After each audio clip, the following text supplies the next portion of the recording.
டேய், நீயும் இங்கே பெர்ஃபார்ம் பண்ணால் நல்லா இருக்கும்ல. எங்கள் அத்தையும் உன்னை பார்த்து கண்டிப்பாக இம்ப்ரெஸ் ஆயிடுவாங்க.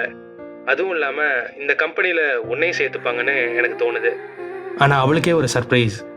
இவன் அந்த கம்பெனியில் ப்ளேஸ் ஆகிட்டான்னு தெரிஞ்சதுமே ஒரே இடத்துல இருக்கணும்னு ஆல்ரெடி அந்த கம்பெனியோட ஒன் ஆஃப் த பார்ட்னர் சிம்பானா கிட்ட ஆல்ரெடி நான் பேசி என்னோடய பெர்ஃபார்மன்ஸ் வீடியோலாம் ஷேர் பண்ணி அவங்கக்கிட்ட ஆல்ரெடி ஒரு ஸ்பெஷல் பெர்ஃபார்மன்ஸ்க்கு பேசி அன்றைக்கி பெர்ஃபார்ம் பண்ண ரெடியாக இருந்தேன்.